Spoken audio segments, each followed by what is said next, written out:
Congratulations, நீங்கள் ப்ரெக்னெண்ட்டாக இருக்கீங்க.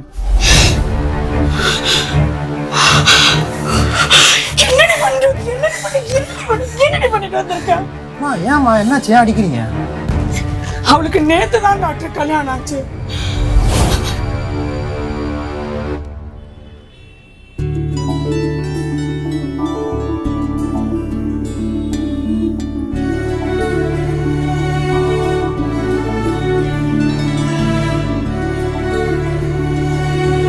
உட்காருங்க.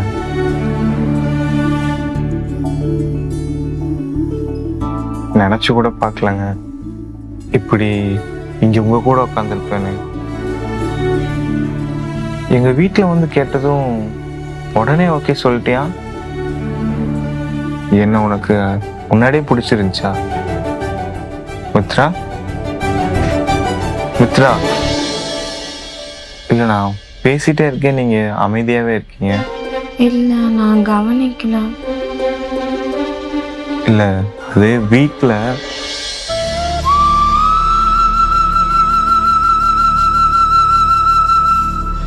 தூங்கலாமா?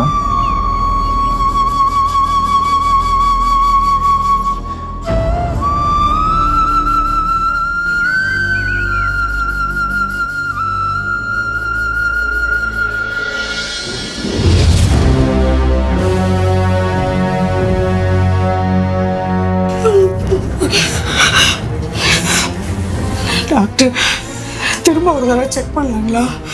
மேம், உங்கள் பிரச்சனை இல்லை எனக்கு புரியுது. ஆனால் அவங்க ப்ரெக்னெண்ட்டாக தான் இருக்காங்க.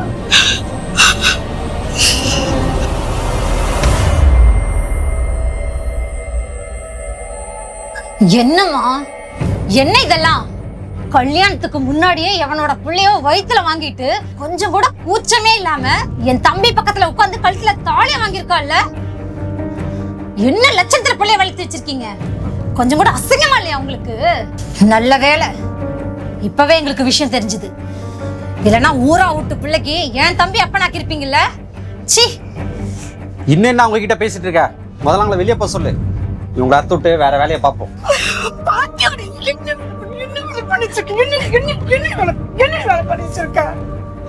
உன்னை பெத்து வளர்த்ததுக்கு என்ன பேர் வாங்கி கொடுத்திருக்கிற? இல்ல எதுக்கு நீ உயிரோட இருக்க? நல்ல வாழ்க்கை கெடுத்தடி அடி. உங்க டிராமாலாம் வெளில போய் வச்சுக்கோங்க. இந்த கேடு கெட்ட குடும்பம் நம்ம வீட்டுல இருக்குது, நமக்கு தான் அசிங்கம். எதுங்க கேடு கேட்ட குடும்பம்? இந்த குழந்தைக்கு அப்படியே உங்க தம்பி தான்.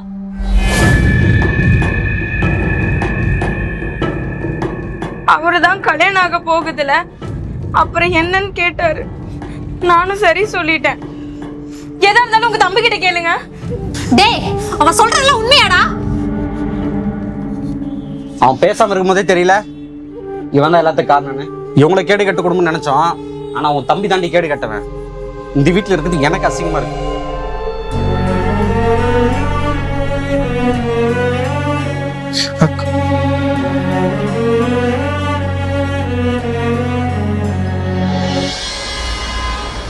இல்லை தெரியாமல இருக்கிறீங்களா? மனுஷன் தானா? அவளை 2 அறை விட்டு வீட்டை விட்டு துரத்தாம வீட்டில் உட்கார வச்சுட்டு வந்திருக்க. என்னடா நீ? என்னால முடியலடா. என்னால நீ சொல்ற மாதிரி அவ முன்னாடி போய் கோவப்பட்டு நிக்க முடியல. அவளுக்கு இவ்வளவு கோவம் வருங்கிறதே எனக்கு இன்னைக்கு தான்டா தெரியும். உனக்கு சொன்னா புரியாது மச்சான். எனக்கு ஏன் அவன் மேல இவ்வளவு லவ் வந்ததுன்னு எனக்கே புரியலடா. நம்ம மணிகிட்ட பேசுவோம்ல, உன் பொண்டாட்டி மாதிரிலாம் என் பொண்டாட்டி பேசினா காதை காட்டி அடிச்சு அம்மா வீட்டுக்கு அனுப்பிச்சிருவேன்ட்டு. ஆனா இன்னைக்கு என் பொண்டாட்டி யாருமே பண்ணக்கூடாத பண்ணிட்டு வந்திருக்கா. இவ்வளோ பண்ணியும் அவன் மேல எனக்கு கோவமே வரலடா. எனக்கு என்ன பண்றதுன்னே தெரியலடா. அம்மாவா வளர்த்த அக்காவும் போயிடுச்சு. என் மாமா அவரு பிள்ளைய என்ன வளர்த்தாரு. இந்த விஷயம் தெரிஞ்சு அவரு என்ன விட்டு போயிட்டாரு. இப்படி எல்லாரும் போயும் என்னால அவன் மேல கோவமே பட முடியலடா.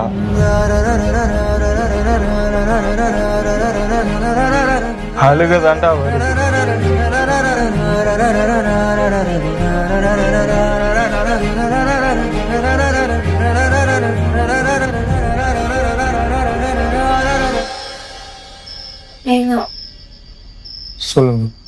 உங்ககிட்ட கொஞ்சம் பேசணும்.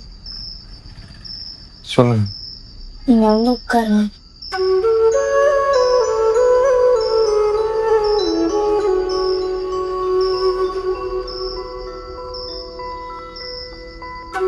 சொல்லுங்க. நீங்க என்ன லவ் பண்ணிட்டு இருந்தீங்களா? அப்புறம் ஏன் என்கிட்ட சொல்லவே இல்லை? எப்படி சொல்ல முடியும்? உன்னை சுத்தி இருக்க எல்லாத்துலயும் நான் உன்னை தப்பா பாக்குறேன்னு சொல்லியிருக்கேன். இதுல ஏன் லவ் நான் எங்கன்னு சொல்ல முடியும்? நீங்க என்ன பாக்குறது அப்படிதான் தோணுச்சு. நீங்களும் என்ன பார்த்துக்கிட்டே இருப்பீங்களா? அதான். அதுவும் இல்லாம இந்த காலத்துல லவ்லாம் ஜஸ்ட் ஃபீலிங் தானே. அதை வந்து என்கிட்ட சொல்ல வேண்டியதானே டைரக்டா? என்னது? லவ் ஜஸ்ட் ஃபீலிங்ஸ் தானா? அது அப்படி கிடையாது. அப்படி இருந்தா அது லவ்வே கிடையாது. அது வெறும் அட்ராக்ஷன், ஈர்ப்பு தான். என்ன பண்றது? இந்த காலத்து லவ் அப்படிதானே இருக்கு. அக்செப்ட் பண்ணி தான் ஆகணும். ஆனா என் காதல் அப்படி கிடையாது. உங்ககிட்ட வந்து நான் யார் தெரியுமா, நான் எப்படி தெரியுமான்னு பெருமை பேசவோ, இல்லை நீ தான் என் உலகம், நீ தான் எனக்கு எல்லாமே, நீ தான் என் சோல்மேட்னு சோல்மேட்கே அர்த்தம் தெரியாம உன்னை வந்து இம்ப்ரெஸ் பண்ணவோ என் காதலுக்கு தெரியாது. என் காதலுக்கு இம்ப்ரெஸ்னா என்னன்னே தெரியாது. நான் உன்னை பார்த்துட்டு இருப்பேன்னு சொன்னல, நான் உன் கூட வாழ்ந்துட்டு இருந்தேன். உங்களுக்குள்ளே ஃபீலிங்ஸ் வச்சுட்டு இருந்தா எனக்கு எப்படி தெரியும்? என்கிட்ட சொல்ல வேண்டியது தானே. அதுக்கு என் காதல் உன்னை டிஸ்டர்ப் பண்ணாம இருந்திருக்கணும். அதான் நீ ஃபர்ஸ்டே செக் வச்சிட்டியே தப்பா பாக்குறேன்ட்டு. அப்புறம் எப்படி சொல்ல முடியும்? அப்படியே சொல்லியிருந்தாலும் நீ நம்பியிருப்பியா? நான் உன்னை தப்பா பார்க்கல, உன்னை லவ் தான் பண்றேன்னு சொல்லியிருந்தா சத்தியமா நம்பியிருக்க மாட்டேன். என்னமோ சொல்லணும் நீங்க, ஆனா ஏதேதோ பேசிட்டு இருக்கீங்க.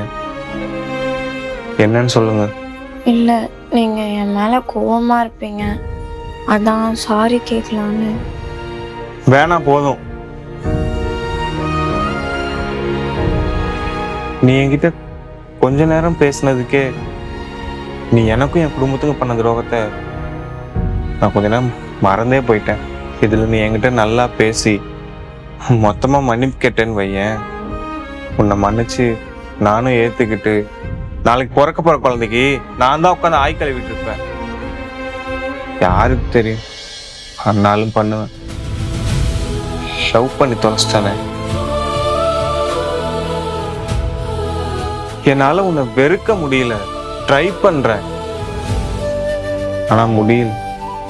எனக்கு ஒரு ஹெல்ப் பண்றீங்களா? என்னால உங்களை இங்கிருந்து போக சொல்ல முடியல. நீங்களே போயிடுறீங்களா ப்ளீஸ்?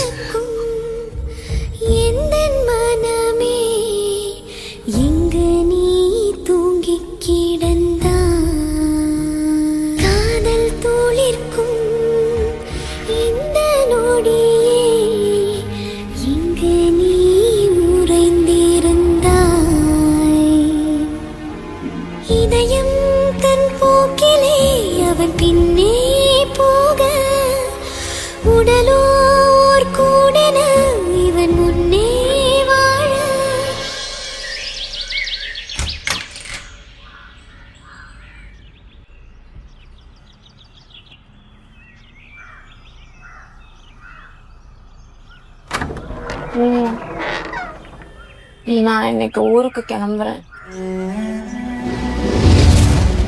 இங்க எதுக்கு மச்சா கூப்பிட்டு வந்த? சொல்றேன்டா.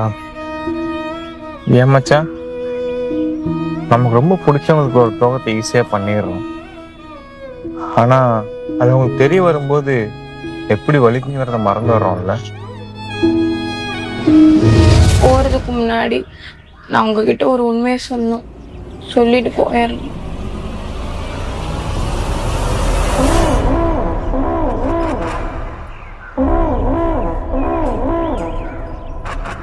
என் வாழ்க்கையவே நாசமாக்கிட்டல. நான் ஒன்றும் உன் வாழ்க்கையை நாசமாக்கல, உனக்கு பெட்டர் வாழ்க்கையை தான் கொடுத்துருக்கேன். நீ வினோத்தை தானே கல்யாணம் பண்ண போற. அவன் எவ்வளோ பெரிய மாக்கான் தெரியுமா? கல்யாணம் வாங்கி கொஞ்ச நாள் இந்த குழந்தை அவந்துன்னு சொன்னா பைத்தியக்காரன் அப்படியே நம்புவான். ஏன்னா நான் அவ்வளோதான். உண்மை தெரிஞ்சவொன்னு உட்காந்து ஓன அழுவானே தவிர உன்கிட்டயோ என்கிட்டயோ வந்து கேட்க மாட்டான். சேஃபா நடந்தா வாழ்க்கை பாரு.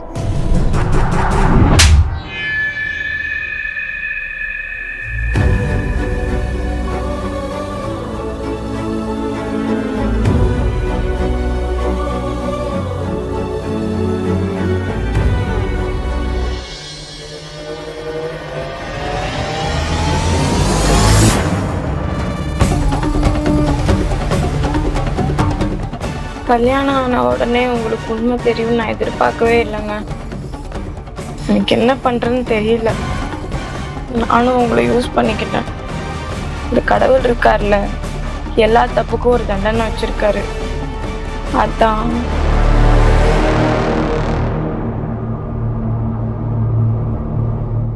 நீ சொன்னது கரெக்டு தான் மச்சான். இப்போ கூட கோவம் இல்லை, அழுகுதான் வருது.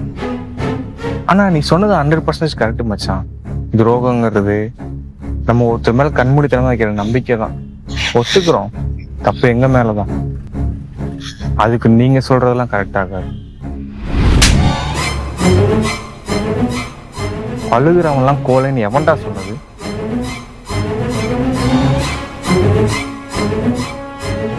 ஒருத்தனோட கோவத்தோட எக்ஸ்ட்ரீம் தாண்டா அழுகையே. ஏங்க வேணாம். நம்ம ஒருத்தருக்கு ஈஸியா துரோகம் பண்ணிடலாம். ஆனா அதே துரோகத்தை இன்னொருத்தங்க நமக்கு பண்ணும் போது தான் அதோட வலி என்னன்னு நமக்கு தெரியும். அதை விட கொடுமையான வலி என்ன தெரியுமா? நம்ம பண்ண தப்புக்கு நம்ம தண்டனை அனுபவிக்காம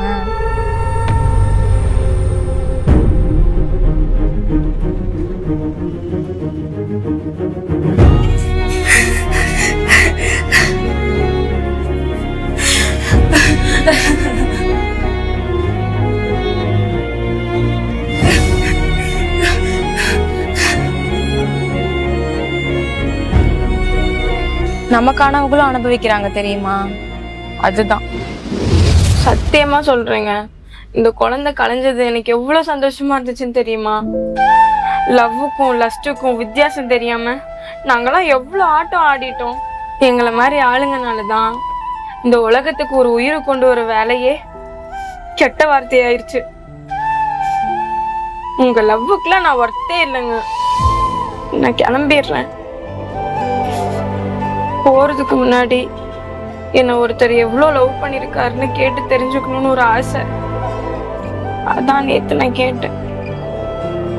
நான் போறேன். மீண்டும் இணைவாயா நான் கேட்கின்றேன். தவறை உணர்ந்தேனே நீ இன்றே நான் உதிர்கின்றேன்.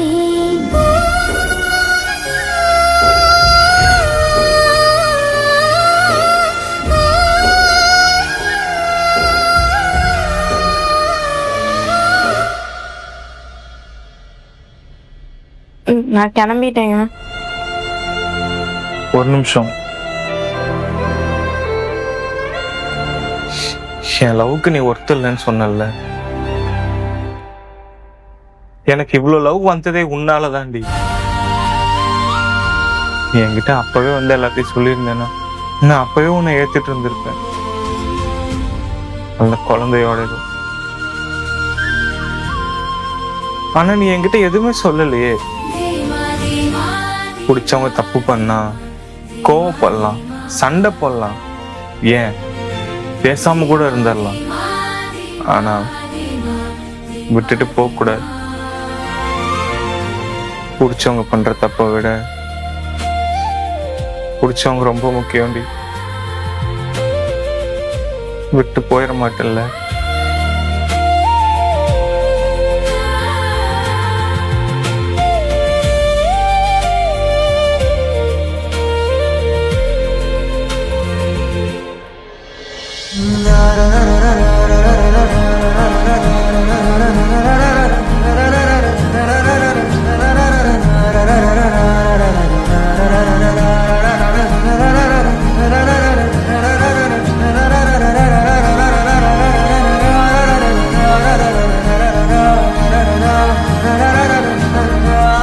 வாழ்க்கை ஃபுல்லா போகாம இருப்பேன்.